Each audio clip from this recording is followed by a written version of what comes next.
kembali lagi di Beta Pung Channel, channel Om Jody, channel motivasi dan inspirasi dari orang-orang biasa yang luar biasa. Ini kali Beta sama-sama dengan satu orang biasa yang begitu luar biasa di bidangnya, dan Kotong akan perkenalan langsung. Kak, silahkan. Oke, baik. Senang sekali bisa berjumpa dengan Kak Jody di Ya, channel ini. Perkenalkan, nama saya Margarita Deyotu, SPD MPDK. siap. Biasa nama panggilan Ince Otto. Latar belakang pendidikan saya Ya, S1 Bahasa Inggris, alumni dari Undana tahun 2006. S2 tahun 2015 itu Magister Pendidikan Agama Kristen. Kemudian melanjutkan studi untuk S2 Pendidikan Bahasa Inggris di Universitas Terbuka dalam proses tahap akhir, dan sementara melanjutkan studi doktoral konsentrasi pendidikan agama Kristen, dan berharap tahun depan sudah bisa selesai. Kemudian pekerjaan saya seorang ASN, guru bahasa Inggris di SMP Negeri 2 Soe. Selain itu juga saya seorang dosen di Sekolah Tinggi Agama Kristen Aras Tamar Soe, tepatnya di Myanmar, sejak tahun 2013 sampai dengan sekarang. siap, bro. Lampiran terbanyak nih, Kak. Jadi enaknya Beta panggil Kak Menci kok. Ince. Kak Ince, Iya. Kak Ince. Oh, Menci dan Ince beda. Beda. Bunyi yang mirip. Ya, oke. Kak Ince berkeluarga kok masih pare? I'm still single. You still single? Oke, masih mencari. Kok menutup pintu nih? Ya, dalam proses mencari. Mencari. Jika Tuhan berkehendak, ya pasti akan datang dengan sendiri. Siap, Brak. Semoga lewat Om Jody Channel nih Mendapatkan jodoh. tulang rusuk datang ya. Oke, Kak.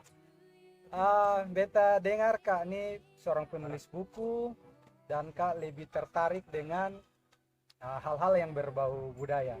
Kebetulan Beta juga suka budaya, apalagi Beta suka film, nonton film kerajaan-kerajaan. Jadi Beta lihat bahwa Kotong budaya nih son jauh beda dengan itu kerajaan-kerajaan dong. Kemudian ada nilai-nilai budaya yang begitu luar biasa yang ada di Kotong TTS nih. Jadi Beta minta Kak bagi ilmu kes Kotong nih tentang apa yang sudah Kak tulis tentang apa, isinya ke mana, supaya Kotong kawan dong bisa tahu.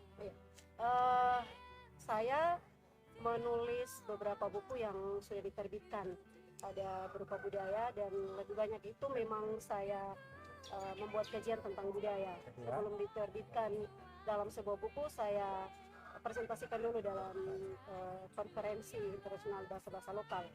Dan itu memang ada beberapa kajian. Yang pertama itu terkait dengan tuturan tradisi lisan kita, Natoni. Ya, Natoni ini sudah menjadi itu satu buku Kak? Satu buku. Itu menjadi kebiasaan orang Timur dalam menyambut tamu atau dalam acara seremonial lainnya, mereka harus menuturkan Natoni sebelum satu acara berlanjut. Kemudian buku yang berikut itu tentang Uap Meto. Kenapa saya mengambil Uap Meto? Karena seiring perkembangan zaman terjadi degradasi oleh karena perkembangan zaman, kawin campur, kemudian bisa juga perpindahan penduduk, sehingga kata-kata yang digunakan yang seharusnya dalam bahasa daerah itu sudah mengalami penurunan, tidak lagi digunakan seperti biasanya.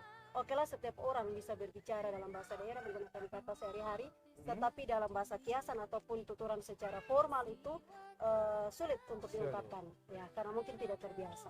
Itu buku yang kedua kenapa saya kaji tentang itu, tapi lebih ke suku Amanatun Selatan. Karena saya belum kaji tentang suku yang lain, karena beda kata, beda makna.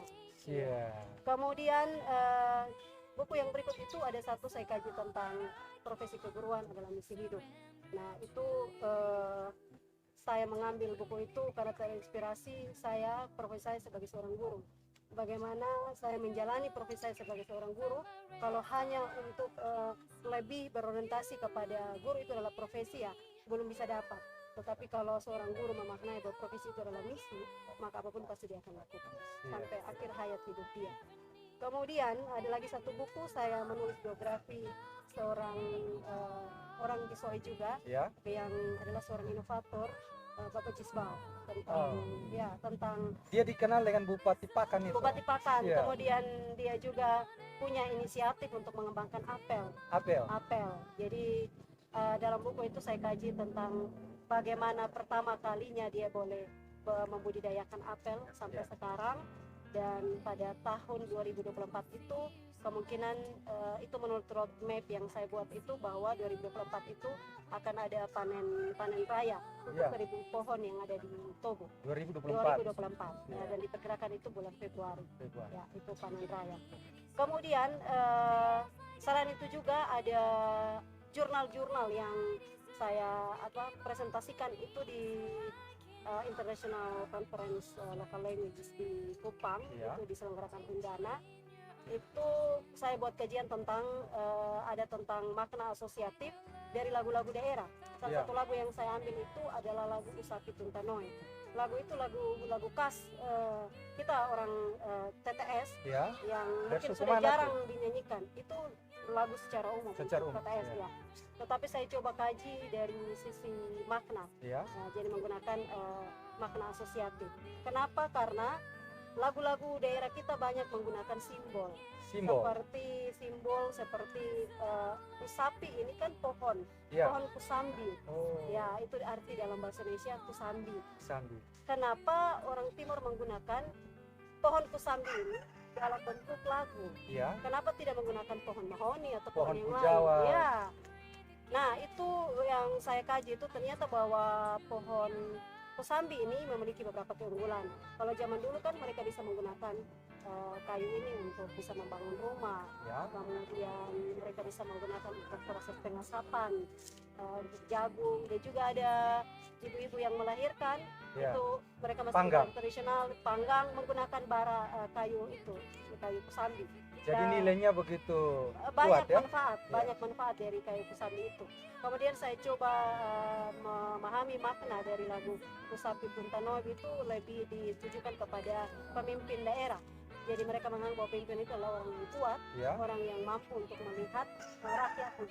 Jadi ada, kalau kusambi itu kan dia punya buah itu, satu ranting itu bisa terdiri dari banyak buah. Rangkainya itu banyak. Ada makna di situ. Ada makna itu dalam lagu itu Tuntanoe, Munoe. Jadi artinya bahwa salurkan, menyalurkan, memperhatikan. Jadi mereka menganggap bahwa kunjungan seorang pemimpin ke daerah mereka itu membawa harapan bagi mereka, memperhatikan mereka. Kemudian ada makna lain lagi, ketika seseorang merantau tinggal di tempat lain, dia mengingat kampung halaman, dia bisa mengingat lagu ini, menyanyikan lagu Usapi Tuntanoe. Jadi ingat kampung. Munoe Baneo Akuan. Jadi sampaikanlah kerinduan saya kepada tanah saudara saya di kampung. Karena tadi dari filosofi tadi bahwa ketika ibu mereka melahirkan, mereka pasti dipanggang dengan menggunakan bara api dari kayu kusambi. Oke, sebelum terlalu panjang, sudah berapa banyak buku yang Kak tulis? Ini 4 buku, tapi ada kajian-kajian lain sekitar 5 yang dalam proses persiapan. Dan ada satu lagi itu tentang makna analisis makna akun. Jadi sapaan marga untuk orang Timur. Jadi orang Timur selain marga dia punya sapaan marga. Jadi Kak kaji itu Saya kaji itu, dan itu sudah dipresentasikan tahun lalu. Sudah? Sudah. Itu Kak ambil berapa banyak marga? Ada, banyak. Banyak ya? Sekitar 20 marga. Siap, berat. Kita kembali ke belakang Kak. Beta tertarik dengan Kak punya buku tadi yang Natoni. Coba jelaskan sedikit, Natoni itu apa? Nah, Natoni ini adalah satu tuturan lisan yang dimiliki oleh masyarakat Timur. Jadi masyarakat Timur Tengah Selatan masih kental dengan menggunakan Natoni sebagai satu tradisi lisan yang mereka gunakan ketika hendak menyambut tamu yang datang. Untuk menyambut tamu. Kemudian bisa juga pada upacara kematian, bisa kemudian acara-acara gerejawi lainnya mereka bisa. Artinya dalam seremonial apapun mereka pasti dahulukan dengan menuturkan Natoni. Nah, Natoni ini dia memiliki satu keunikan. Kenapa? Karena Natoni ini tidak bisa sembarang dituturkan oleh orang-orang yang tidak paham. Karena itu mungkin menjadi satu karisma tersendiri. Jadi tidak gampang, tidak bisa juga dipelajari. Dia bukan menjadi sebuah bahan pembelajaran untuk harus diajarkan kepada generasi, tapi dengan sendirinya itu akan ada. Jadi itu sebagai suatu karisma, dan itu memiliki nilai yang sangat tinggi, dan itu menjadi jati diri kita orang Timur. Bahwa Natoni itu apapun, dalam situasi apapun mereka pasti menuturkan Natoni untuk acara-acara yang kita lihat kemarin kunjungan presiden. Saya cukup terpukau ketika ada kelompok Natoni yang menuturkan Natoni. Presiden mengganggu, padahal tidak paham Tidak tentang mengerti. itu arti natoni. Kita sendiri mungkin tidak tahu Iya. artinya apa. Nah, kesulitan saya waktu membuat kajian tentang natoni itu saya menemukan dan kesulitan karena banyak kata-kata yang digunakan itu menggunakan kata-kata kiasan, Iya. seperti manapinat, aklahat, mino aklahat, hari yang menyala. Kalau kita menerjemahkan secara harafiah, Iya. bagaimana kita menggunakan pendekatan makna yang bisa mendekati itu, maka di akhir itu dia akan menghasilkan satu ungkapan yang terhormat, yang mulia, seperti itu. Jadi orang Timur lebih banyak menghargai orang di atas seseorang itu dengan menggunakan kiasan, Iya. seperti simbol. Dan jadi pemerintah yang datang dan seperti matahari, seperti itu. Matahari yang bersinar. Nah, bagaimana kita menerjemahkan itu ke dalam bahasa Indonesia, kemudian dalam bahasa Indonesia. Jadi Kasu terjemahkan Sudah dari Timur ke dari Indonesia. bahasa daerah ke bahasa Indonesia ke bahasa Inggris. Bahasa Inggris sudah. Bahasa Inggris. Iya, Dan berat. itu memang saya terjemahkan per suku kata, arti secara harafiah. Misalkan neno hari, Ya. aklahat menyala. Nanti sebentar itu baru saya menerjemahkan dalam bahasa secara literatur. Jadi bisa tahu dalam satu natoni itu Bisa dia tahu. omong tentang Tentang apa. apa? Ya, Keren. kita bisa Mungkin di akhir video Kak bisa sampaikan ke sepotong kok. Sapotong natoni ini dia punya Timur bunyinya begini, Indonesianya begini, Inggrisnya begini. tahu. Oh ya, jadi memang tadi saya bilang bahwa bahasa Ya. natoni tidak mudah untuk kita Ya, ungkapkan. tapi Kasu bikin Tapi saya coba untuk membuat itu dalam sebuah dokumen tertulis Siap. yang membuktikan bahwa ternyata masyarakat Timur ini juga memiliki budaya tuturan lisan Ya. yang bisa kita kaji dan dia menghasilkan sebuah puisi atau bahasa yang lebih formal. Jadi misalkan mana pinat melahat, Ya. paduka yang mulia yang terhormat, Ya. engkau datang, engkau bertahta di singgasanamu, engkau datang hari ini melihat kami rakyat jelata yang ada di Keren. sini. Jadi dia menjadi satu bahasa puisi. Jadi silakan nanti mau baca. Seperti puji-pujian buat raja Ya, itu ya jadi Kak. kita mengagungkan mereka sebagai suatu bentuk mengagungkan orang yang datang. Iya. Jadi orang yang datang itu dianggap seperti matahari. Iya. Jadi luar biasa ungkapan orang Timur ini. Iya. Ketika Jadi son dia- sembarang orang natoni ya tidak Kak. sembarang, tidak sembarang orang menjadi penutur, karena dalam menuturkan natoni itu ada dua kelompok. Iya. Jadi orang yang memimpin itu disebut atonis, Atonis. dia yang memandu. Kemudian Ya. tuturannya itu akan diakhiri dengan suku kata ne, Ne. Ya. kemudian akan dilanjutkan oleh kelompok yang Penjawab. disebut dengan atutas. Atutas. Mereka bertugas untuk menjawab. Jadi jawaban mereka itu ada kata-kata yang sinonim. Sinonim. Misalkan dia mengakhiri, atonis mengakhiri dengan kata bapak, Ya. maka atutas mengakhiri dengan kata mama. Jadi Keren. ada sinonim. Jadi son jawab sembarang-sembarang Tidak ya. sembarang. Ada di perumus tuh ya Ada. Kak. Rumus memang seperti itu. Ini yang Iya. saya temukan, rumusnya itu sudah ditemukan saat buat kajian. Iya. Tapi sebelumnya itu kan secara lisan mereka sampaikan. Iya. Natoni dalam tutur apa misalnya tutur sejarah itu juga kok Kak. Orang memang omong banyak sejarah orang berpikir, turunan ya. pakai natoni itu Ya, juga. jadi natoni misalkan pernikahan, Iya. orang dalam peminangan ataupun acara apa saja orang bisa menggunakan tuturan natoni. Ya. Jadi tapi natoni juga bisa merupakan suatu tuturan yang sangat sakral. Ya. Dan itu memang dipercaya kalau kita melangkahi itu atau tidak sesuai, maka mitosnya bahwa kita pasti akan mendapatkan resikonya. Ada apa-apa. Gitu. Tapi ya Oh, itu- yang orang itu bilang mitos. salah tutur lewat tuh. Ya, seperti itu. Itu dia istilah apa Kak? Ya orang bisa menuturkan itu menggunakan natoni. Bahasa Ya. tuturan, bahasa Ya. tuturan itu dianggap bahasa yang sangat sakral. Iya. Jadi misalkan salah menuturkan Iya. oleh orang yang tidak paham atau orang yang kurang tahu tentang itu, ataupun pada situasi yang tidak sebenarnya, Iya. maka itu beresiko.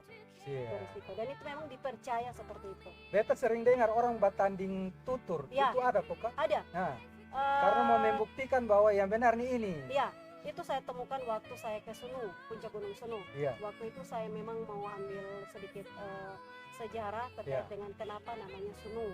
Mhm. Jadi saya ke puncak gunung, kebetulan ketemulah dengan tuan tanah di situ, keluarga Mone. Ya. Lalu mereka bersama-sama dengan keluarga saudara mereka Betty Iya. itu sama-sama bertemu di puncak gunung. Ya. Kemudian mereka saling tutur.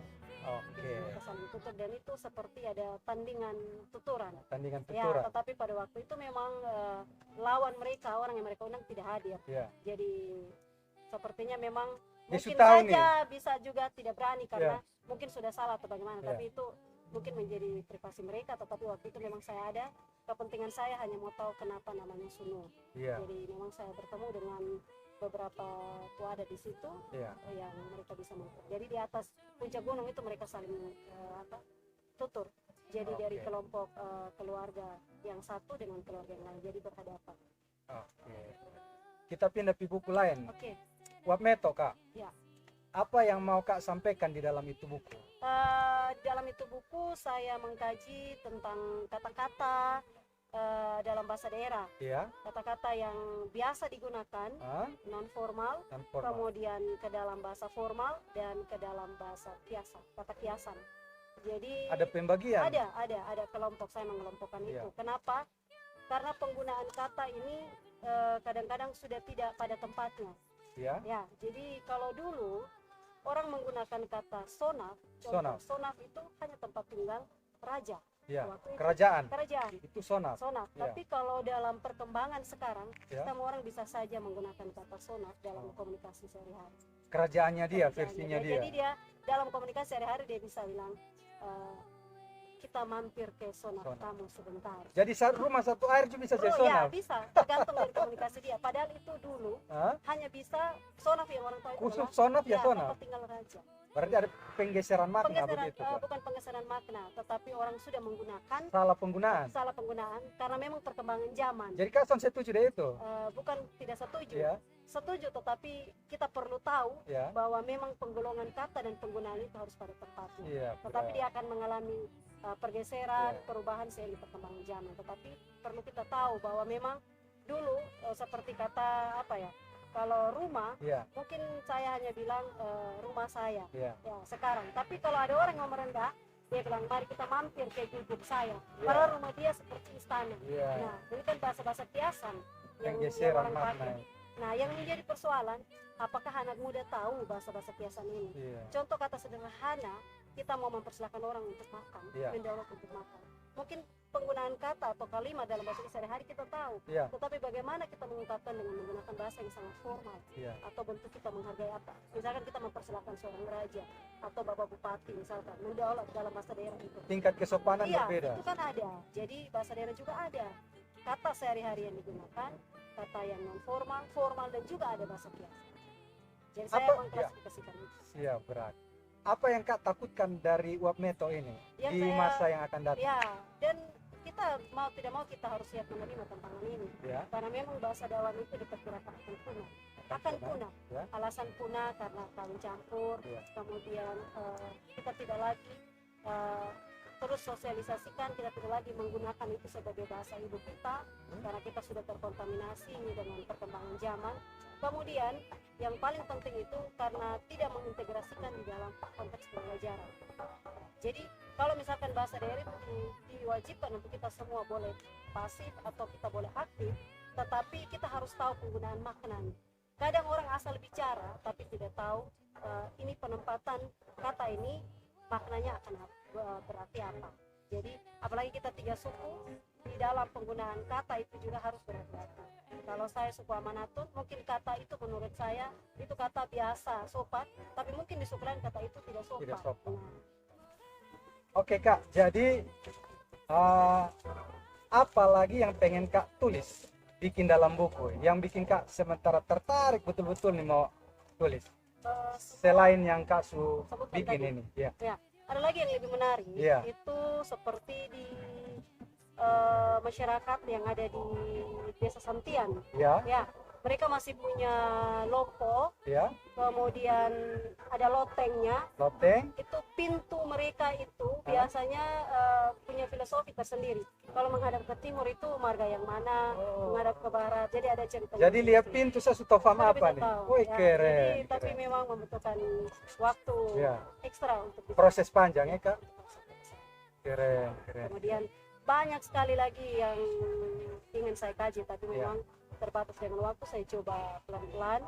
Kalau misalkan ikut dalam konferensi lagi, Ya. saya kasih lagi kajian yang lain seperti etis, Ya. malak, ya. Kemudian Etis itu apa kak? etis itu semacam simbol tanda yang diberikan kepada terasap itu di telinga. Di babi biasa orang potong telinga itu. Telinga, di kambing. Kambing, sapi juga ada. Iya. Oh, itu namanya etis. Iya. Tapi juga ada satu tradisi dulu yang dilakukan orang Timur. Ketika mereka menyimpul tali gewang, Iya. itu ada satu tradisi itu biasanya kalau apa namanya orang melakukan hajatan Ya. pesta. Kemudian setelah pesta berakhir mereka hendak membagikan daging. Ya. Nah, kemudian itu akan dipotong. Setelah itu mereka gabungkan dengan tali gewang ini. Dari simpulan di atas itu disebut etis. Etis. Jadi itu kita bisa tahu ini daging ini ditujukan kepada marga yang mana. Woi, Tapi keren. sekarang mungkin sudah hilang, Ya. sudah jarang dilakukan. Makanya semua hilang tuh perlu potong angkat jadi supaya orang tahu. sebelum orang tua-tua mereka tidak ada Ya. lagi ya kita perlu harus lebih menyikapi itu bila kita mendapatkan informasi yang akurat.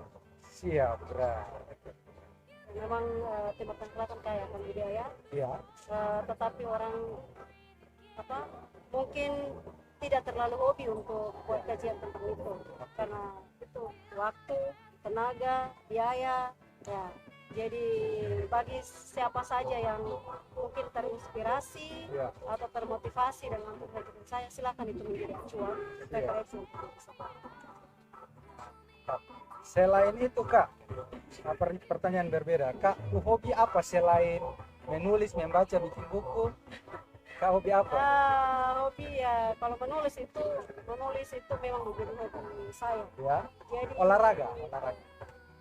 olahraga sih tidak terlalu. Karate sonde kok kak? Dulu sih. Oh, dulu? Sekarang tidak lagi. Pernah latihan juga? Pernah. Sampai sabuk apa? Sapu biru. waktu Sabuk SMA, biru. ya. Oh, simpai. Belum simpai, Belum. masih kohai. Masih kohai. Masih kohai. Waktu kuliah sudah berhenti karena sibuk dengan kuliah. Siap. Tidak bisa lanjutkan. Ya, jadi tulis itu memang itu menjadi hobi saya. Menjadi Jadi hobi. selain menulis buku, saya juga menulis opini Opini. sesuai dengan hari raya nasional ataupun Jawi biasa saya. Yang terakhir kak, saya minta kak bagi tips buat kawan-kawan yang sementara nonton dan punya passion untuk tulis buku. Kak kasih tips belum? Bagi tips. Oke, teman semua. Jadi menulis itu sebenarnya tidak sulit. Wah. Sepanjang kita mau dan kita mengisikan waktu untuk menulis, apapun yang menjadi tujuan kita pasti akan tercapai. Kadang orang mau menulis tapi bingung mau tulis tentang apa. Ya. Sebenarnya sederhananya kita menuliskan apa yang ada di sekitar kita, entah itu budaya, kebiasaan dan lain sebagainya, itu bisa kita angkat dalam sebuah tulisan.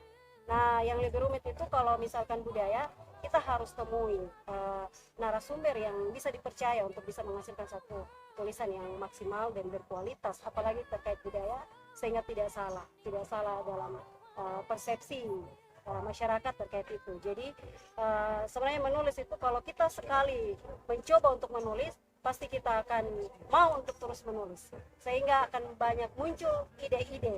Dari kita menulis satu tulisan, satu judul, kita terinspirasi untuk mengkaji yang lain lagi. Jadi memang yang saya rasakan seperti itu. Sepanjang saya membuat tulisan misalkan tentang Natoni, oh ada lagi yang lain yang perlu saya kaji. Setelah membuat buku berikut, ada lagi yang lain yang saya buat. Jadi kita tidak kehabisan ide. Tulis yang sederhana saja yang kita temukan sehari-hari, kebiasaan kita sehari-hari. Jadi banyak juga orang Timur seperti mau menjabat tangan atau silakan itu ada yang tangan kiri, kita menggunakan itu kenapa seperti itu.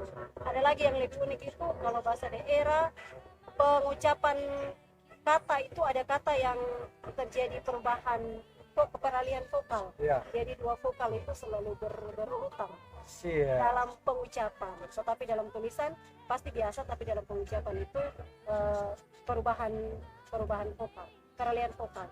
Seperti kata leko-leko, tapi kita bisa lek-lek. Jadi dia harus dua huruf vokal. Oke, makasih kakak. Terima kasih sudah mau hadir di Om Jody Channel. Terima kasih juga dari channel yang mau untuk berbagi, dan saya pikir ini menjadi wadah yang tepat untuk kita terus menceritakan tentang itu. Jadi salam budaya. Siap gerak. Nanti kita bikin konten-konten selanjutnya. Oke. Sampai jumpa.